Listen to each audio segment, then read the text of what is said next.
The distress beacon pierced through the void of space, its desperate signal reaching the nearest Galactic Federation outpost 3 parsecs away.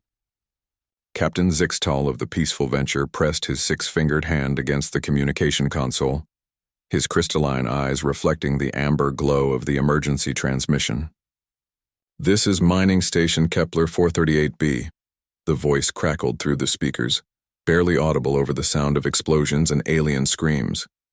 "We are under attack by Vorthak raiders. Repeat, we are under attack. All Federation personnel, please respond.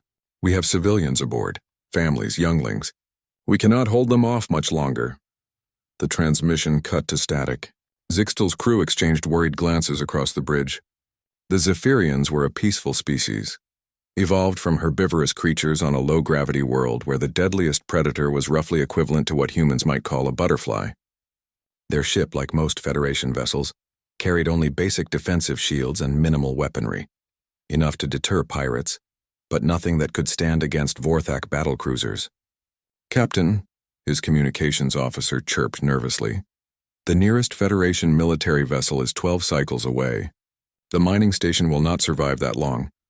Zixtal's mandibles clicked in frustration. The Vorthak were notorious raiders from the Outer Rim, brutal and efficient. They took what they wanted and left nothing but debris in their wake. Mining stations were particularly vulnerable, far from military protection, filled with valuable resources and populated by non-combatant families. "Sir," another officer spoke up hesitantly, "there is one ship within range." "Which vessel?" Zixtal asked, though he dreaded the answer. "The merchant freighter Determination's Edge.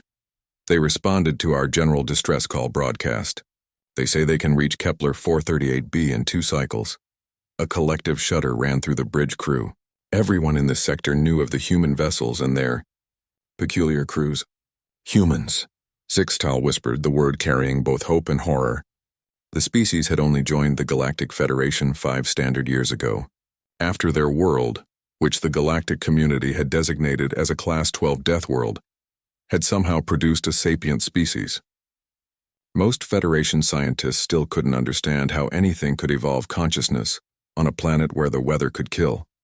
The animals hunted in packs, and even the plants had developed toxins as defense mechanisms. Humans were an anomaly. They thrived in conditions that would kill most civilized species within minutes. They had evolved from persistence hunters, creatures that literally chased their prey until it collapsed from exhaustion. Their bodies were walking chemical factories, capable of producing adrenaline to increase their physical capabilities far beyond normal parameters. They healed from injuries that would be fatal to others, and their psychological makeup seemed almost designed for warfare. The Federation had been cautious about integrating them. "Captain," the communications officer announced, "we have a response from the human vessel." The voice that emerged from the speakers was distinctly human, deeper than most Federation species, with that characteristic emotional undertone that made other races uncomfortable. "This is Captain Maria Santos of the Determination's Edge. We've received your distress call. We have a small crew aboard, but we're willing to assist. We'll reach the mining station in 97 minutes. Zixtal activated the communication array.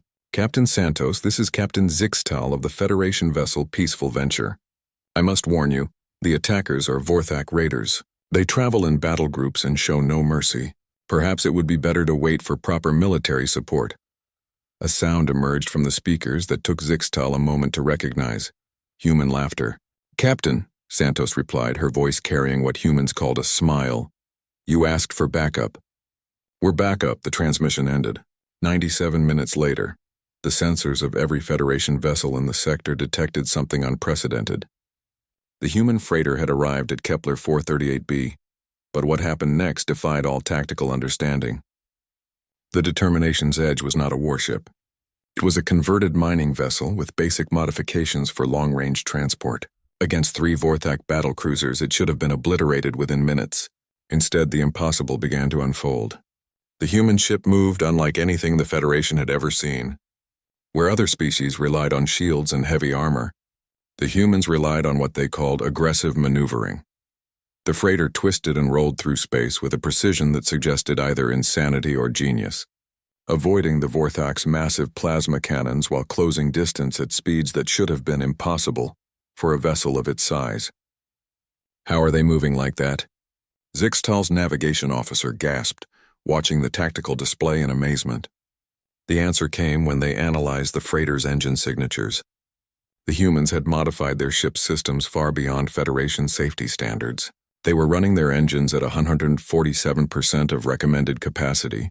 Their inertial dampeners were offline, and they were pulling acceleration forces that would turn most species into paste. But humans, as the galaxy was learning, were not most species.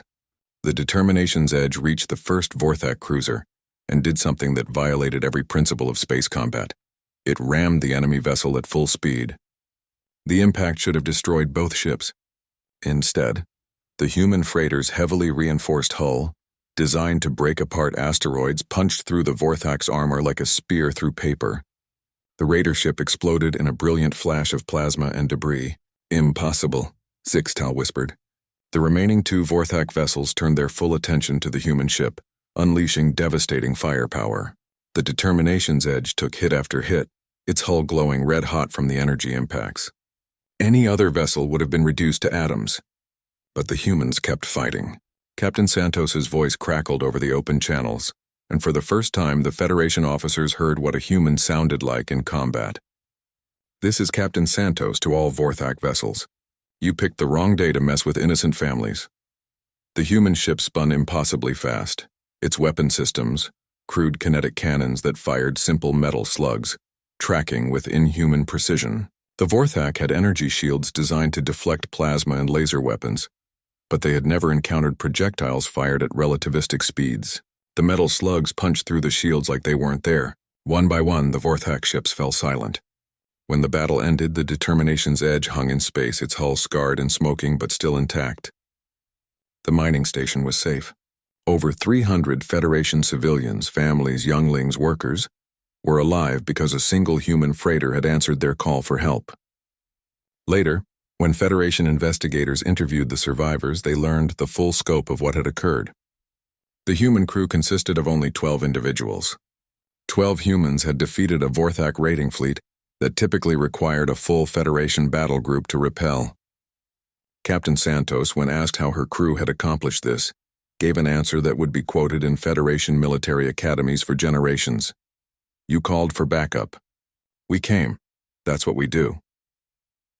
The report filed by Captain Zixtal concluded with a single recommendation that would reshape the Federation's military doctrine.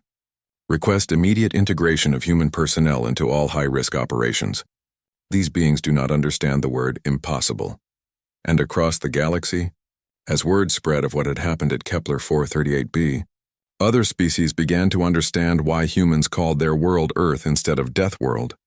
For humans, everywhere was home.